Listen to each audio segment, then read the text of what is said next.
Boa noite a todos. Que a paz de Jesus seja conosco. Para a gente iniciar as atividades da noite, eu vou começar com uma poesia de Tagore, que está no livro Pássaros Livres, que foi psicografada por Divaldo Pereira Franco. Viver para o bem.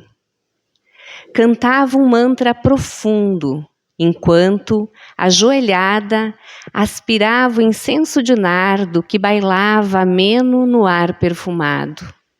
Buscava a paz do nirvana, embora ansiasse pelo prazer da terra.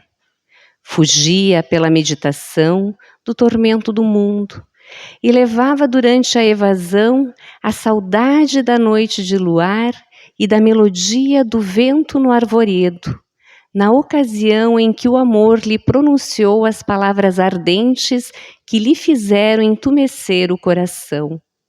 Buscava o amado eterno, não logrando, porém, romper os laços com o amado terreno que abandonara.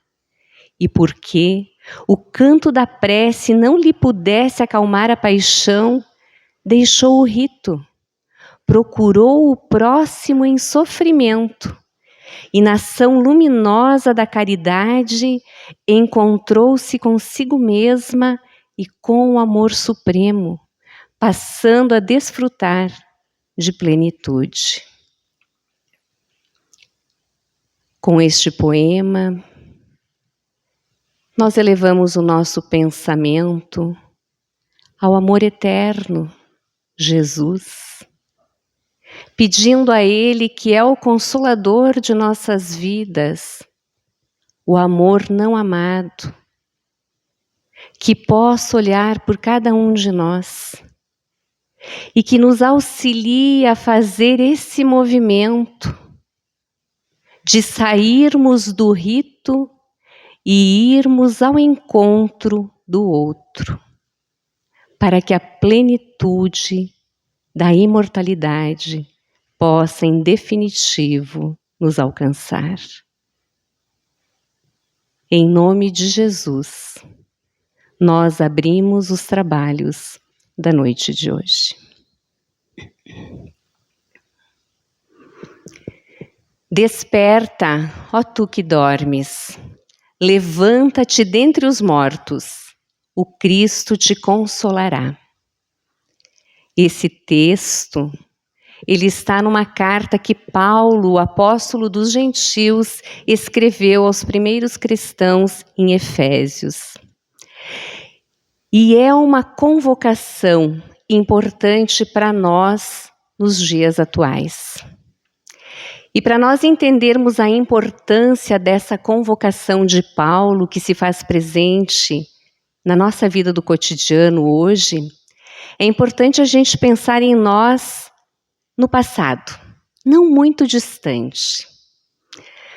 Onde nós, esse grupo que aqui se encontra de encarnados, onde nós estávamos há 60, 70, 80 anos atrás, nós fazendo uma média. Todos nós nos encontrávamos no plano espiritual, vivendo as experiências decorrentes do plano maior. Trabalhávamos, estudávamos, aprendíamos. E então, em determinado momento, os nossos instrutores, os nossos maiores, eles nos convidaram ao retorno à carne, através da reencarnação.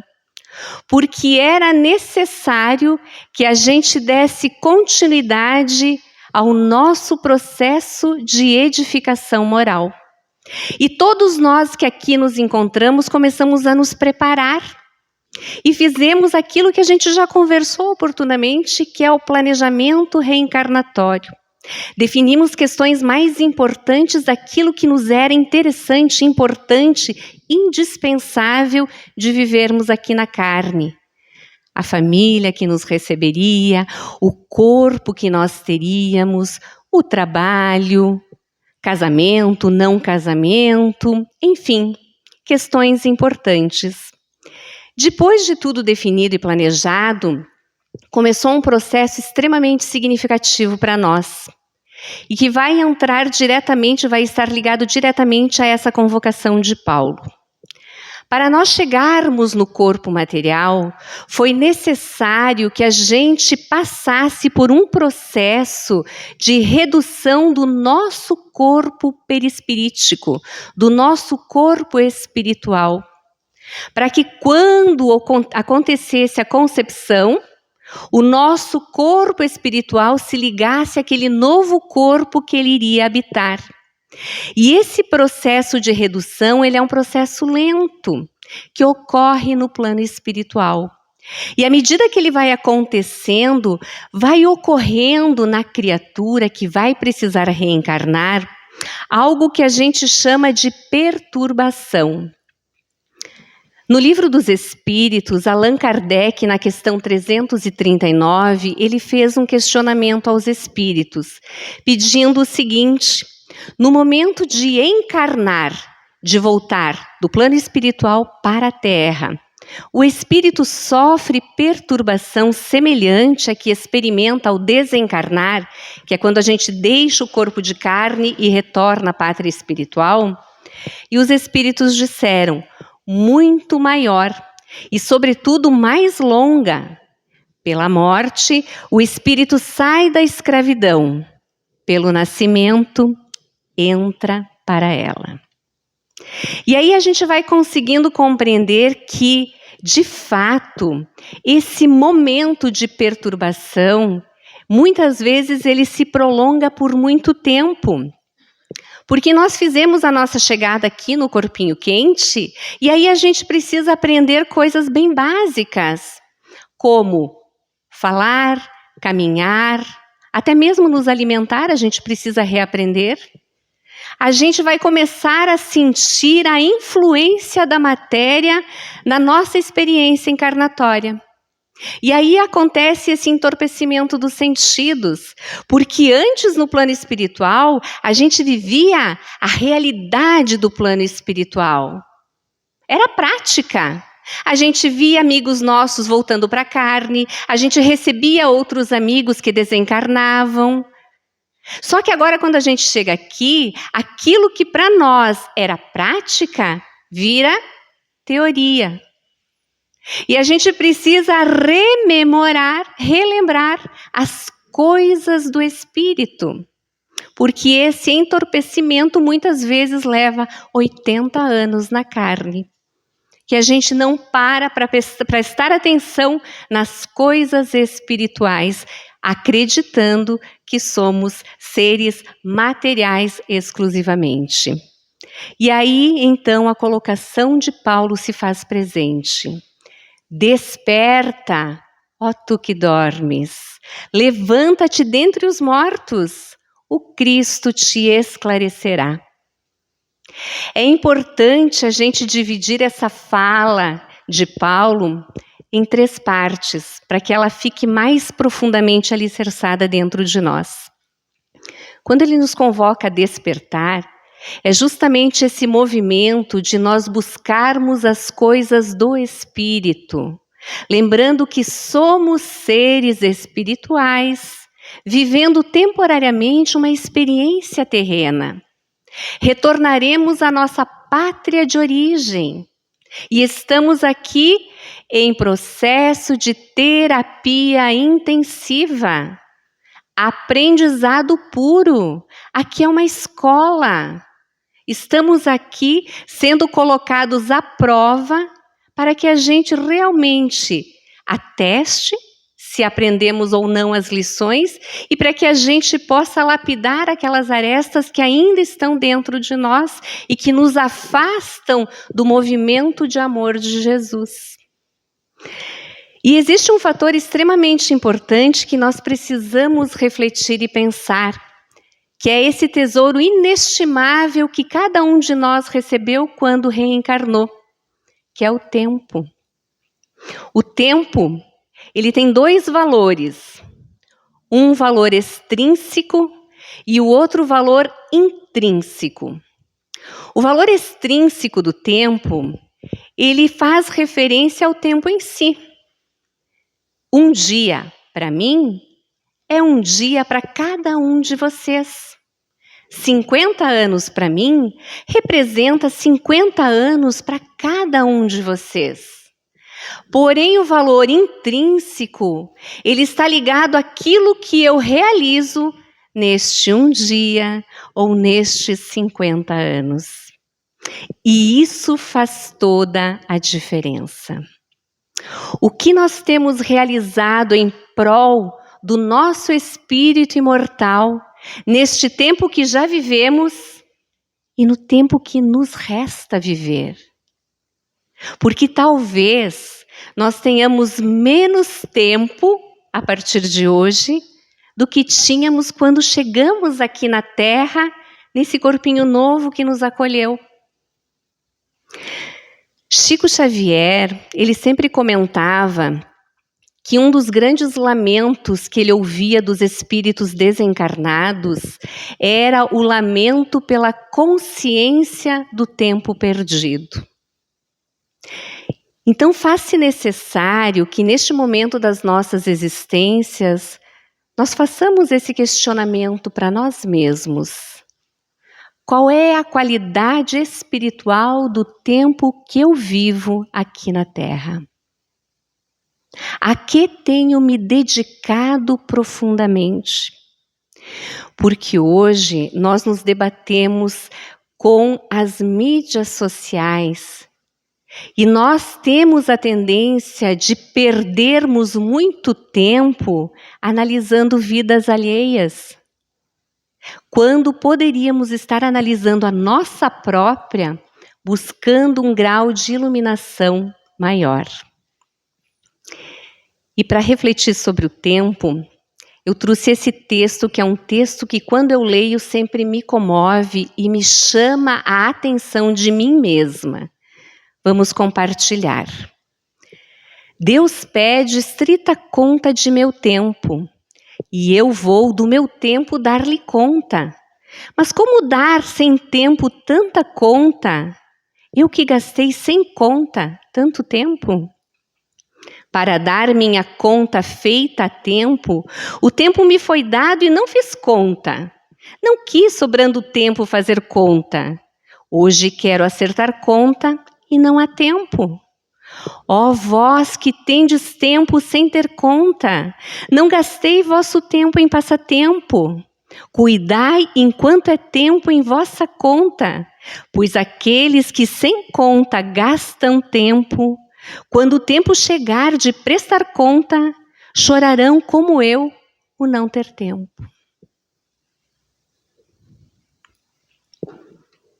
Segunda parte da convocação de Paulo.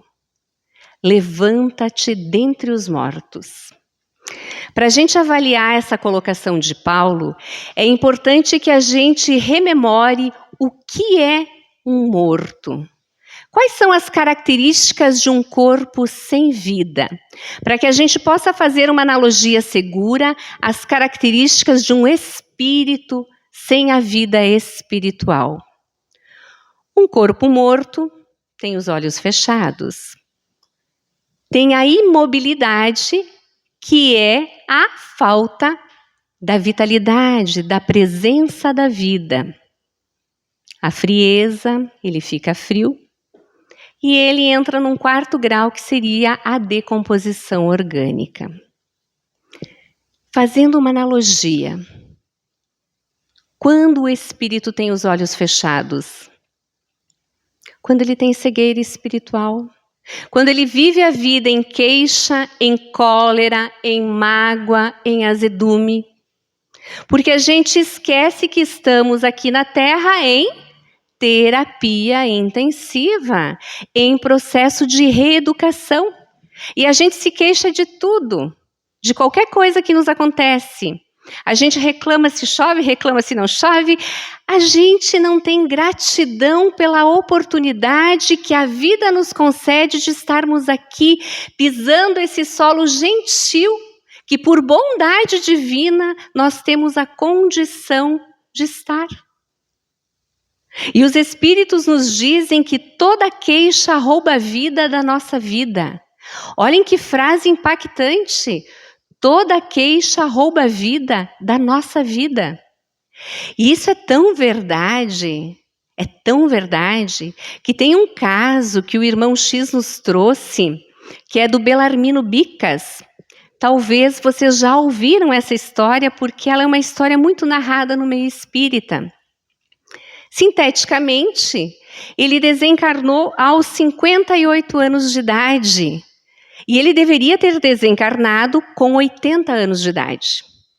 Então, isso significa que ele abreviou 22 anos da sua experiência física. Ele retornou à pátria espiritual como suicida indireto. Mas o que ele fazia? Ele bebia? Ele usava drogas? Não. Ele era um reclamão contumaz. Ele era colérico nas suas atitudes. Ele vivia exasperado com cada ocorrência que chegava até ele. E quando ele traz esse caso, ele traz inclusive as ocorrências que fizeram com que ele abreviasse a sua vida orgânica.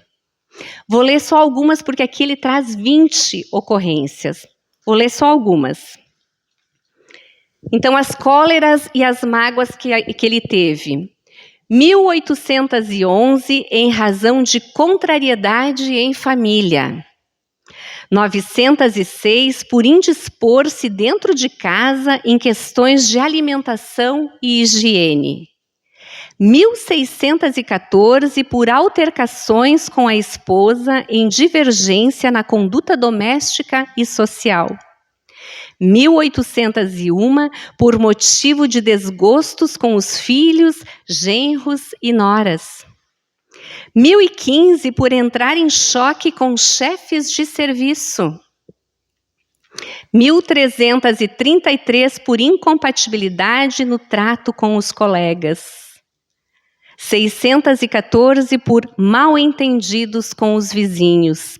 E aí ele vai narrando. No total, 16.386 exasperações inúteis. Cóleras que ele jogou para dentro de si mesmo e que fizeram com que ele adquirisse doenças desnecessárias. Que interessante, não? Aqui ele só computou 20 anos, mas ele viveu 58 na carne.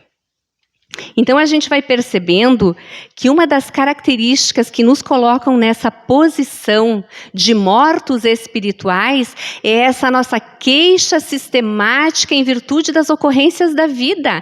A gente reclama de tudo.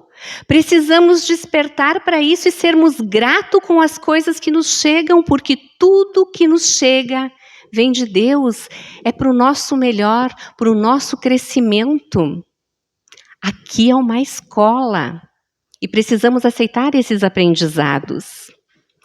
A imobilidade cadavérica significa que a gente aprende, mas não pratica. A gente não se modifica.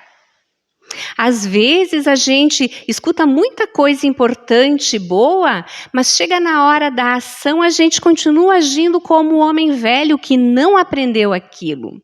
Então nós temos uma teoria aqui que não desce para o campo do coração e não consegue atingir o campo das mãos para que ela realmente comece a agir. Lembro-me de uma história de um palestrante espírita que fazia belíssimas palestras e ele sempre via ao fundo do centro um homem, sempre sentadinho no mesmo lugar, não perdia uma palestra. Mas nunca trabalhou na casa espírita. Mas passaram-se vários anos, ele sempre indo assistir às doutrinárias.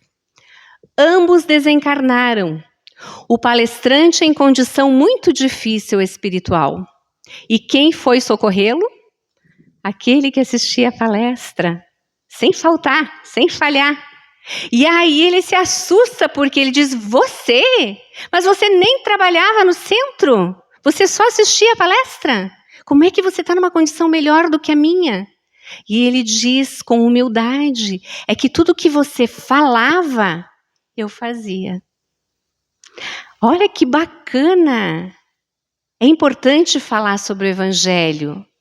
É imprescindível viver o Evangelho. Lembramos da história de Lázaro também, porque aqui quando a gente fala na imobilidade, tem uma questão muito importante, que às vezes a gente imagina que os espíritos precisam descer dos céus e fazer a parte que seria a nossa parte. E a gente pede e quer, e eles nos atendem na medida daquilo que é possível. Mas lembrando de Lázaro, a gente recorda que Lázaro havia morrido, todos choravam a morte de Lázaro. E o Cristo foi lá ter com os seus afetos. E então ele pediu, leve-me onde ele está. E levaram ele a uma gruta. E na frente da gruta, na porta, havia uma pedra muito grande. E ele então ordena aos discípulos, retirem a pedra dali. E os discípulos, com muito esforço, retiram a pedra. O Cristo se projeta para dentro da gruta e diz, Lázaro, Lázaro, vem. E Lázaro sai das sombras da morte. Que dia festivo, que alegria, os corações estão jubilosos. Mas, de noite, juntinho com o mestre, os discípulos fazem um questionamento muito interessante. Eles pedem, mestre, se o senhor tem a condição, a possibilidade de trazer um morto à vida, por que o senhor não ordenou aquela pedra? Pedra, saia dali. Ela não se retiraria com a sua ordem? E aí o Cristo diz algo fantástico. Trazer um morto à vida, eu tenho condição de fazê-lo. Tirar a pedra, vocês têm condição de fazer.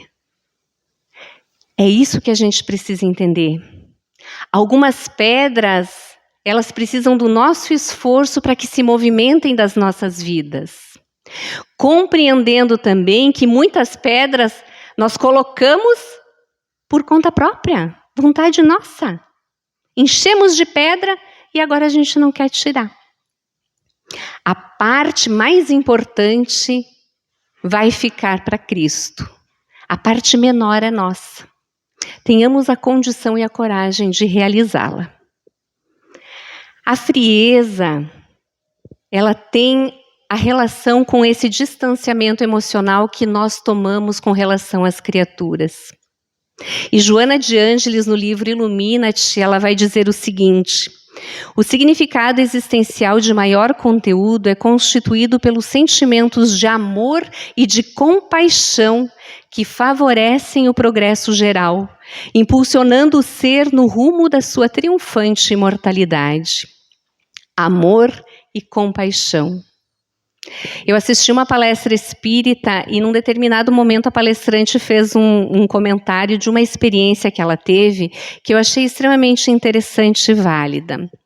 Ela conta que ela tinha uma loja em frente ao trabalho dela e era uma loja de móveis rústicos e ela ficava encantada com uma mesa que tinha lá. E ela por muitos meses ficou mantendo na mente o desejo de adquirir aquela mesa, porque ela era apaixonada por móveis rústicos. Passaram-se alguns meses e ela conseguiu juntar o dinheiro e foi comprar a mesa. E ela tinha uma alegria tão genuína, tão verdadeira por ter comprado aquela mesa, que ela foi para casa sorrindo, feliz, pensando na mesa. De repente ela vê numa esquina um jovem. E aquele jovem estava fazendo pedidos, mendigando. E ela então vê aquilo e ela começa a pensar, mas meu Deus, mas essa sociedade, mas como as coisas estão difíceis e que coisa mais triste, mas é em todo lugar, mas eu não posso ajudar todo mundo.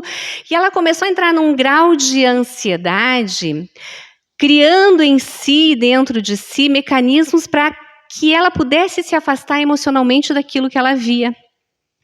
E ela andou mais 2, 3 quarteirões e ela percebeu uma coisa interessante, que a alegria por ter adquirido a mesa tinha sumido por completo. Ela agora estava vivendo um momento de inquietude por causa daquilo que ela tinha visto e não havia tomado nenhuma atitude afetiva. E então ela teve um choque, porque ela viu que ela estava em conflito. Ela estava lutando com ela mesma para manter um distanciamento emocional de uma criatura que, sem ela compreender por que, estava trazendo essa aflição. Resolveu voltar. Voltou. Quando ela chegou perto do jovem, ela teve um choque mais profundo ainda. Porque ela viu que ele tinha a idade do filho dela, que havia desencarnado faziam 2 anos.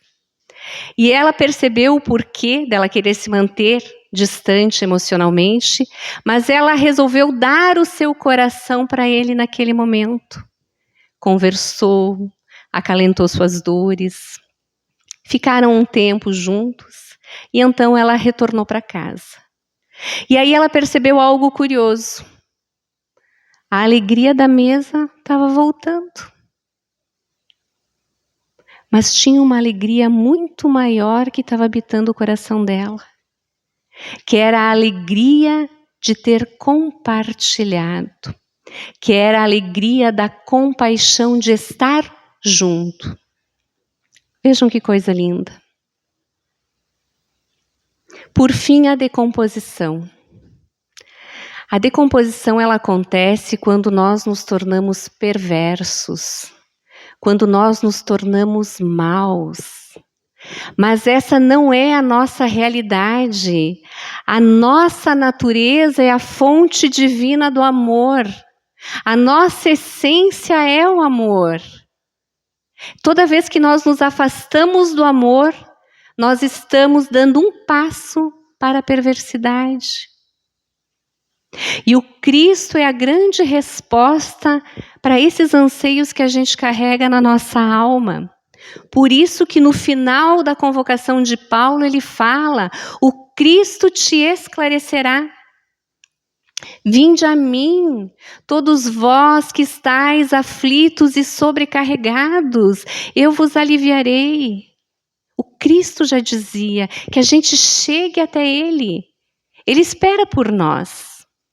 E quem sabe se a gente fizer esse movimento com mais constância, a gente possa chegar no momento que chegou Paulo, quando ele dizia que já não era mais ele quem vivia, que era o próprio Cristo quem vivia nele.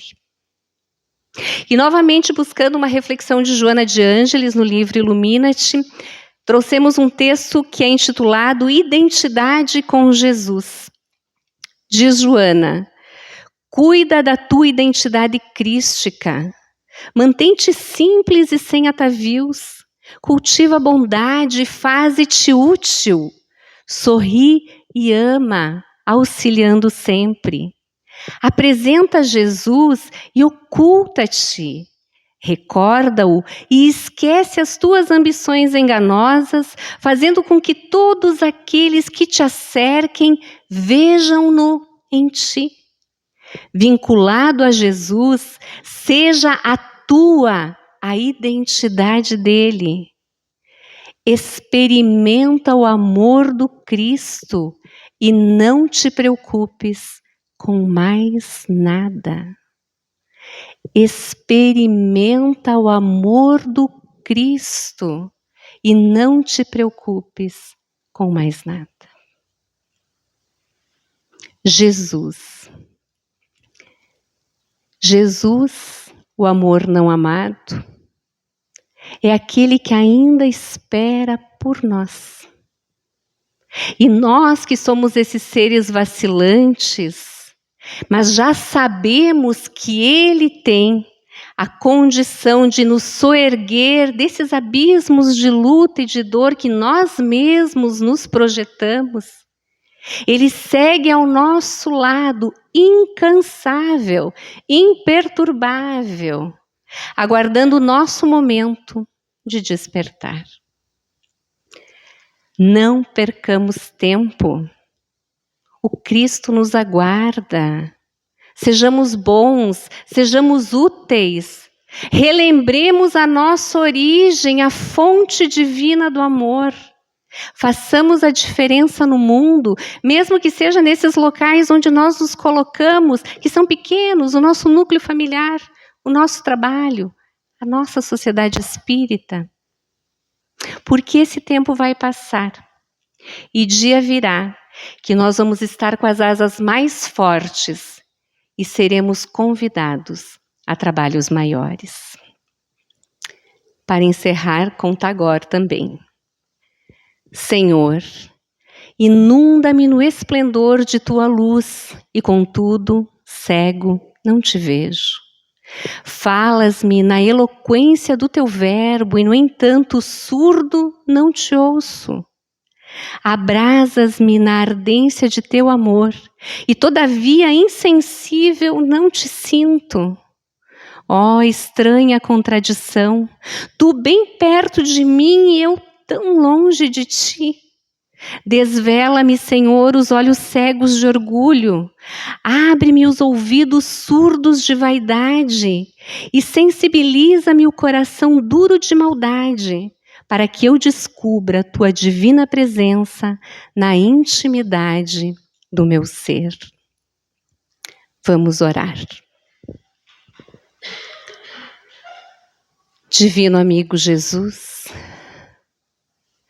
companheiro fiel de nossas dores, de nossas lutas, de nossas vidas, nós te pedimos que essas vibrações de harmonia, de equilíbrio e de paz, que ora imperam no íntimo do nosso ser, possam ser o combustível permanente de amor, para que sejamos nós também aqueles que colaboram com a tua obra aqui na Terra. Te pedimos, divino amigo, sensibiliza-nos o coração, trabalha no íntimo dos nossos sentimentos, para que nós tenhamos a galhardia dos primeiros cristãos, de trabalharmos por amor a ti, vivendo a tua mensagem de luz e auxiliando a transformar o nosso mundo caótico numa construção permanente do teu amor. Abençoa os nossos corpos orgânicos, para que eles possam nos servir de movimento tranquilo e fecundo as realizações que ainda precisam ser feitas aqui no plano da matéria. Renova também as nossas disposições espirituais, que possamos todos nós, hoje à noite, quando fizermos o nosso descanso justo e necessário, possamos nos encontrar na espiritualidade maior, envoltos nessa vibração amorosa, para darmos continuidade a estudos importantes e oportunos a cada um de nós. Permita-nos, Senhor, quando retornarmos à carne pela manhã, termos a exata lembrança de tudo aquilo que vivenciamos no plano espiritual. Abençoa, Senhor, os que sofrem, os que choram. Abençoa, Senhor, aqueles que encontram-se nos hospitais, nos asilos, nos presídios, nos orfanatos. Envolve, Senhor, os corações daqueles que têm o poder de decisão, poder de mando. Que eles tenham a condição de abrirem as comportas da alma, para que possam receber de planos elevados as instruções necessárias para a aplicabilidade da lei justa e correta. Abençoa o nosso Brasil, abençoa o nosso mundo, renova as nossas esperanças no bem e sê conosco, Jesus. Por tudo, Senhor, por tudo que temos, nós te agradecemos e te pedimos que a tua paz, que a tua luz, que o teu amor seja conosco, hoje, amanhã e sempre. Que assim seja. Uma excelente noite a todos. Que possamos voltar a nos encontrar na próxima quarta, se Deus quiser. Boa noite.